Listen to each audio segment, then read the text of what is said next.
الحمد لله رب العالمين والصلاة والسلام على سيد الأنبياء والمرسلين أما بعد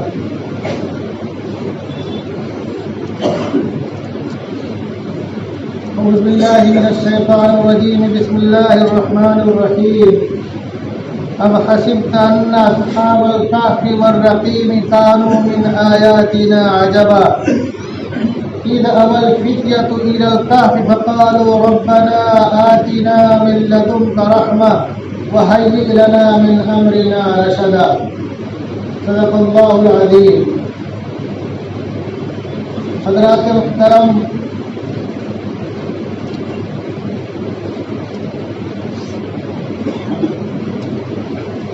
یہ دنیا رنگ و بو اور یہاں کی معاشرت، زندگی، رہنا سہنا اور مستقبل کے حالات کو دیکھا جائے تو یہ حقیقت ہے کہ کسی بھی قوم، امہ، قبیلہ، علاقہ، خطہ کا جو سرمایہ ہوتے ہیں وہ نوجوان ہوتے ہیں. جو نئی نسل ہے یہ بہت ہی عظیم سرمایہ ہوتی ہے اور قدرت کا عظیم عطیہ ہوتی ہے. اور نئی نسل کو، نوجوانوں کو خاص طور سے بہت سے حالات کا مقابلہ کرنا ہوتا ہے. ان کے سامنے بہت سے چیلنج ہوتے ہیں، بہت سی کٹھنائیاں بھی ہوتی ہیں، بہت سے مشکلات بھی ہوتے ہیں. لیکن کامیاب وہ نوجوان ہوتے ہیں جو ان مشکلات کا، کٹھنائیوں کا، چیلنجوں کا امنگ سے، حوصلہ سے، ہمت سے مقابلہ کرتے ہیں. اور جس قوم کے نونہال و نوجوان حالات کا مقابلہ کرتے ہوئے آگے بڑھنے کی کوشش کرتے ہیں، یقیناً وہ قوم لائق سب افتخار ہوتی ہے، قابل رشک ہوتی ہے. اور یہی نونہال اور نوجوان تاریخ رقم کرتے ہیں. اگر آپ تاریخ کے اوراق کو پڑھتے گے، پیچھے جائیں گے تو بہت سے نوجوانوں کے حالات اور ان کی زندگی آپ کے لیے مشعل راہ بنے گی اور تعجب اور اچنبھا ہوگا کہ ان نوجوانوں نے کیسے اور کن حالات میں اتنے بڑے بڑے کام انجام دیے کہ دنیا تاریخ بھی بعض دفعہ انگشت بدندہ رہ جاتی ہے. بہت سے واقعات ہیں تاریخ میں.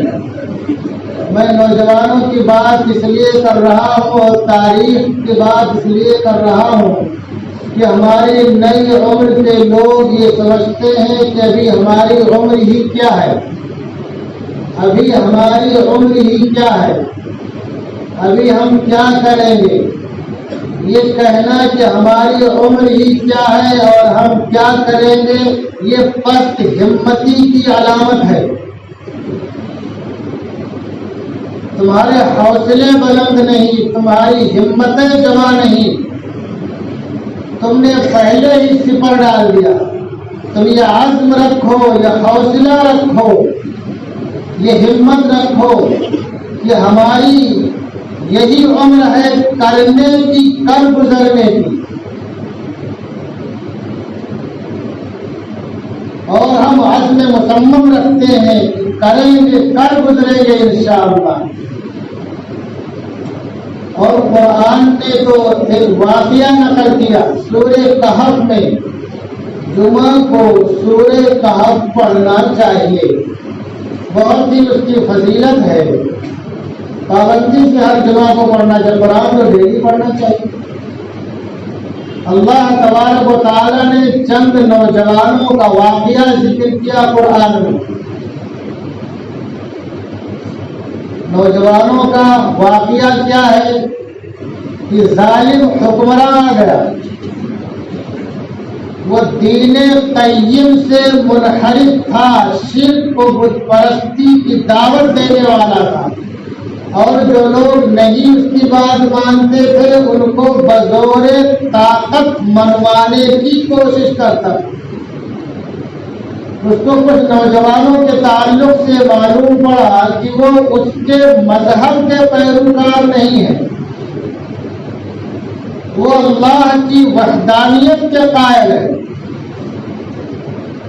ان نوجوانوں کو بلایا، ان کو سمجھایا، دھمکیاں بھی دی اور کچھ موقع دیا سوچنے سمجھنے کا۔ تو نوجوانوں نے یہ سوچا کہ اگر ہم یہاں رہیں گے یا تو قتل کر دیے جائیں گے یا بزور طاقت دین حنیف سے ہم منحرف کر دیے جائیں گے۔ تو نوجوانوں نے یہ پلان بنایا کہ چلو ہم کسی غار اور کھو میں کہیں پناہ لیتے ہیں، اور وہ چلے گئے۔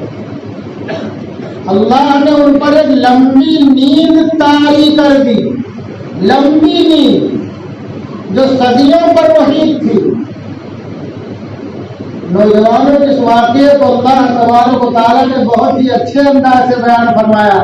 ام حسبت ان اصحاب الکہف والرقیم کانوا من آیاتنا عجبا، اے میرے محبوب کیا تم یہ سمجھتے ہو کہ کھو اور غار والے ہماری عجیب نشانیوں میں سے تھے؟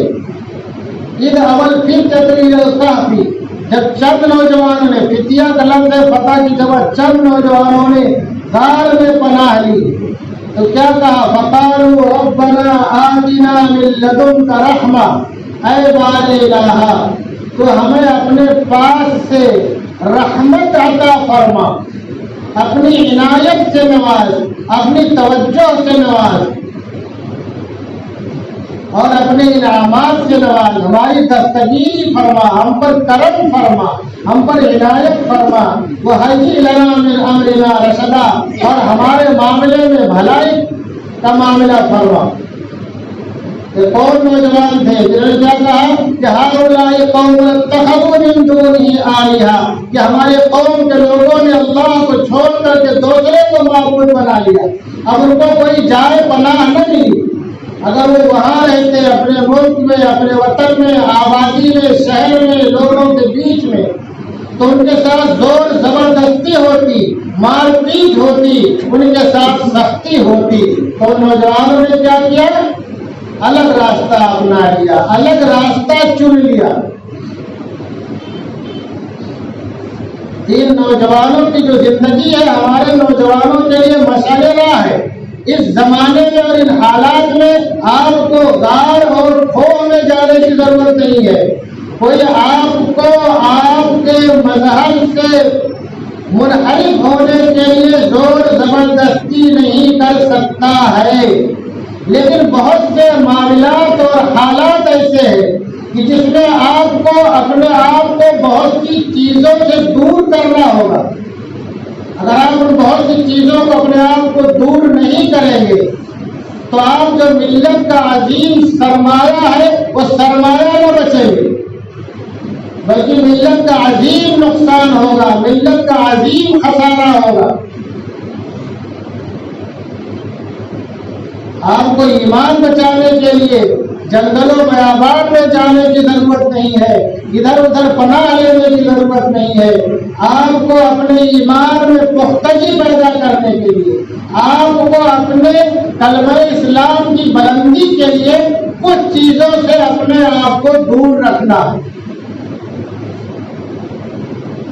حالات کیا ہے، ماحول کیا ہے، اور ہمارے نوجوانوں کے ذہن میں اس وقت کیا گونجتا ہے؟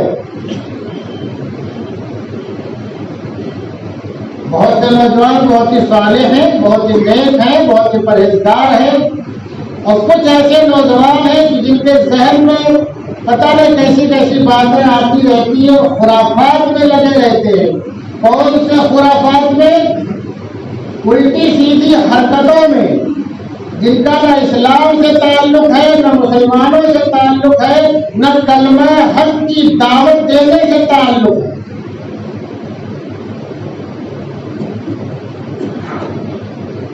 اللہ کے پیارے حبیب نے ارشاد فرمایا کہ ابلیس نے اللہ سے کہا کہ میرا مؤذن کون ہے؟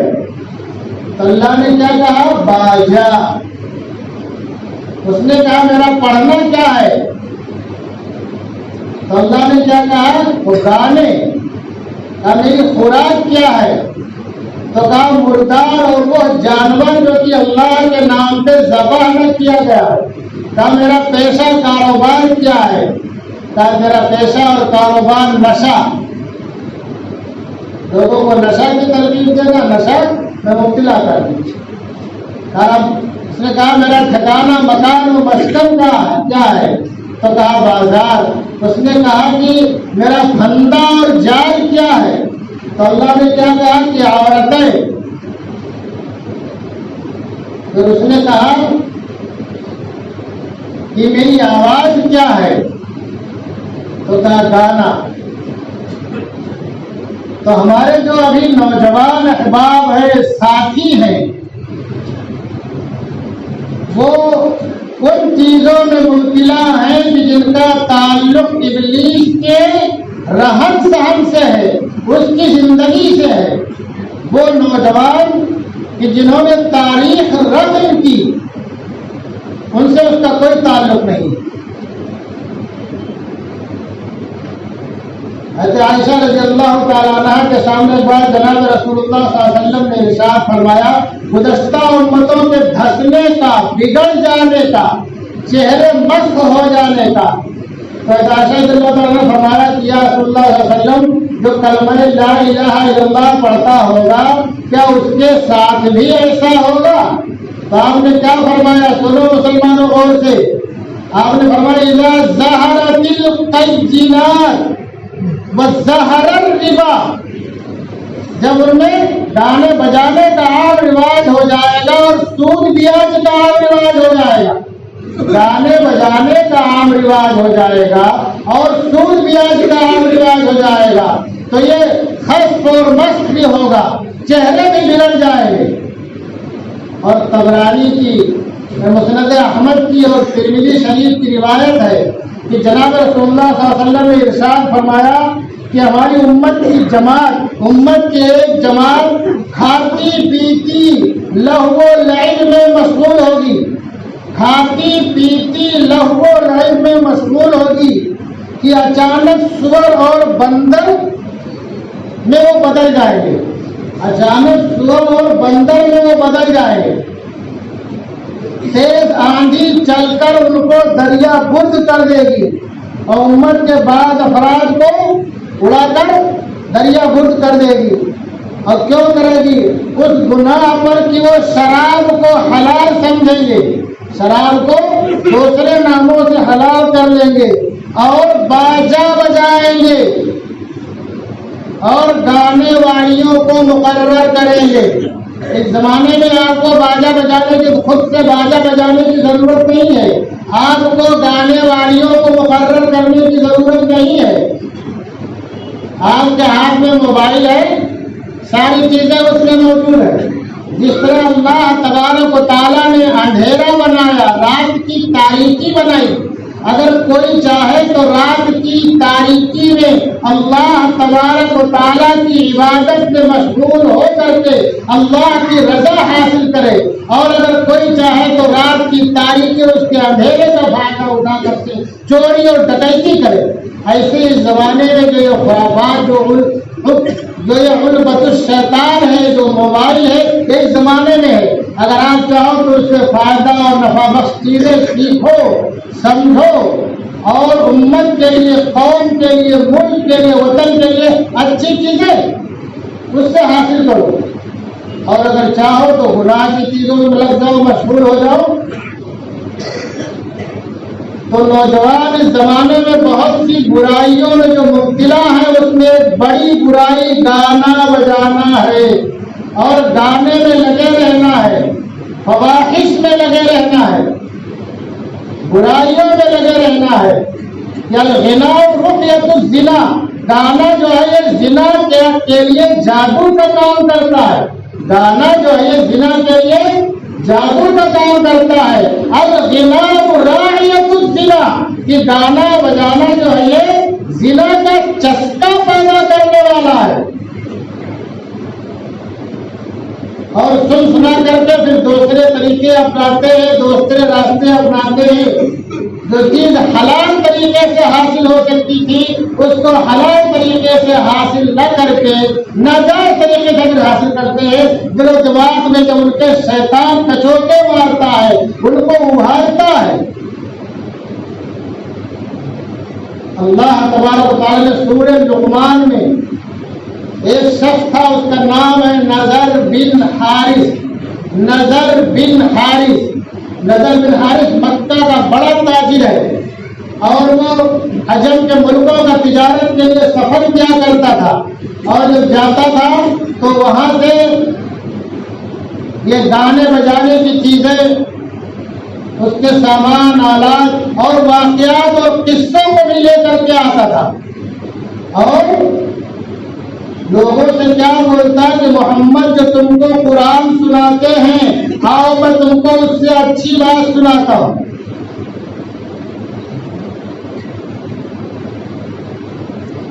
اور گانے بجانے اور اشعار اور کسرا کی اور قصے کہانیاں، ان کی تاریخیں ان کو سناتا تھا اور بتاتا تھا۔ تو بہت سے وہ لوگ جناب رسول اللہ صلی اللہ علیہ وسلم کے زبان اقدس سے قرآن سن کر کے اسلام کے قریب آ گئے تھے۔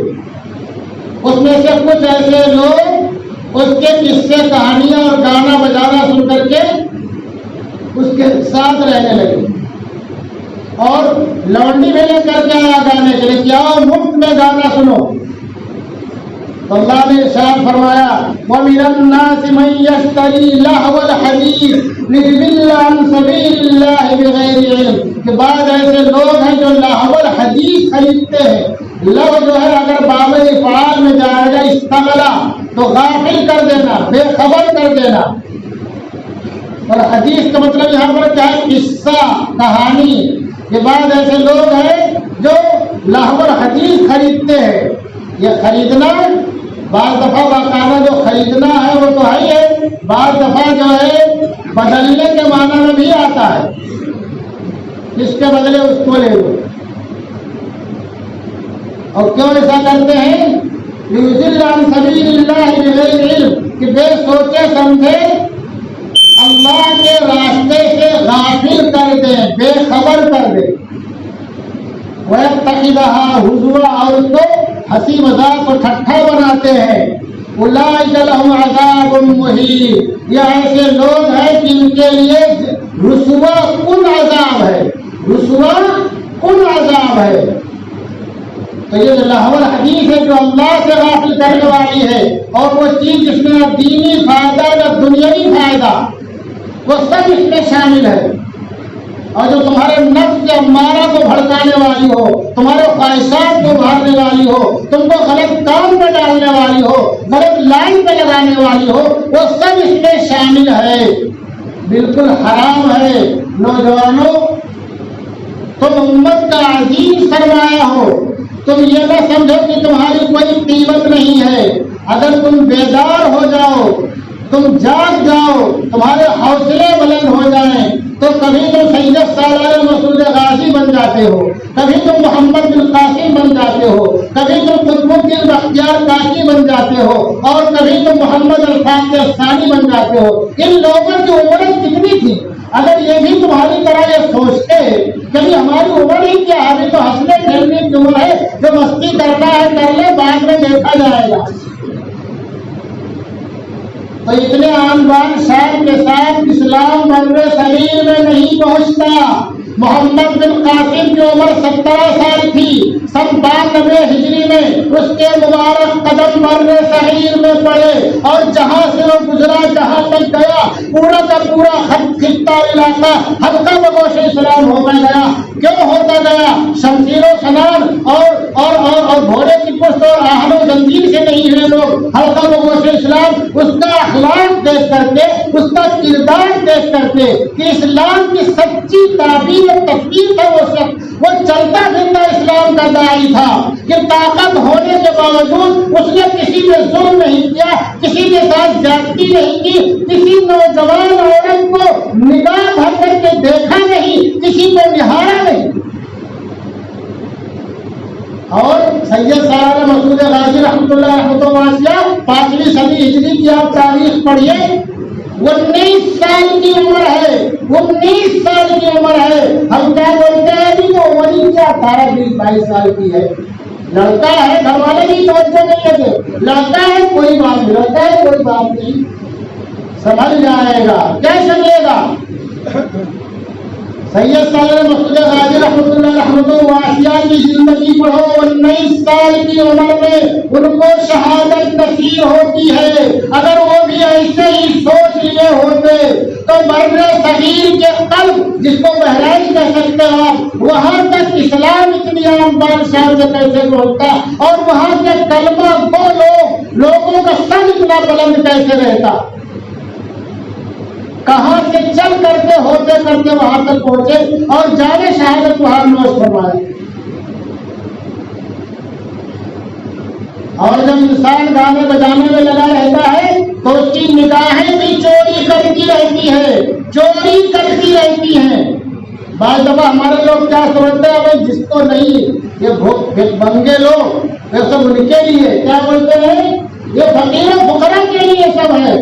سن لو مسلمانوں، اگر تم نے نگاہ کی حفاظت کی، نگاہ کی حفاظت کی تو لاکھوں برائیوں سے تم محفوظ رہو گے۔ اور اگر تم یہ سوچتے ہو جس کے پاس اسباب نہیں، اسباب نہیں، آلات نہیں، ذرائع نہیں، وسائل نہیں، مال و دولت نہیں، وہ بچے تو بچے، ہمارے پاس تو ہے، ہم کیسے بچ سکتے ہیں؟ تو سنو مسلمانوں، میں واقعہ بتا دیتا ہوں، کئی بار اس واقعے کو بیان کر چکا ہوں۔ ہندوستان کے تخت و تاج کا مالک ہے، ہندوستان کے تخت و تاج کا مالک ہے، جس کو دنیا شمس الدین التمش کہتی ہے۔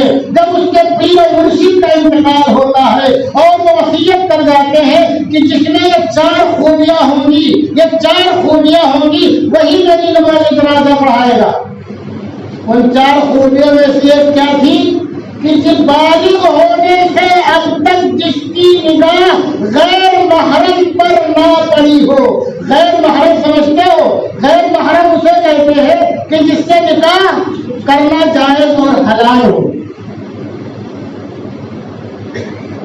غیر محرم پر جس کی نگاہ نہ پڑی ہو۔ 4 صفتوں، 4 شرطیں وصیت میں لکھا تھا، اس میں یہ بھی ہے۔ ہزاروں کا مجمع ہے، کوئی جنازہ پڑھانے کے لیے آگے نہ بڑھا، کوئی جنازہ پڑھانے کے لیے آگے نہ بڑھا۔ آخرکار جب کوئی آگے نہ بڑھا تو مجبور شمس الدین التمش جو ہے وہ آگے بڑھتا ہے اور بولتا ہے کہ حضرت نے آج میرا راز فاش کر دیا، حضرت نے آج میرا راز فاش کر دیا۔ کیا شمس الدین التمش سے زیادہ دولت تمہارے پاس ہے؟ اس سے زیادہ وسائل تمہارے پاس ہے؟ اس سے زیادہ ذرائع تمہارے پاس ہے؟ اس سے زیادہ اسباب تمہارے پاس ہے؟ اس سے بڑا محل تمہارے پاس ہے؟ اس سے بڑا مکان تمہارے پاس ہے؟ جبکہ اس کی زندگی کبھی غلام تھا، کبھی غلام تھا اور ہوتے کرتے بادشاہ بنا ہے۔ غلامی میں بھی اس نے نگاہ کی حفاظت کی اور تخت و تاج کا مالک ہونے کے بعد بھی اس نے نگاہ کی حفاظت کی،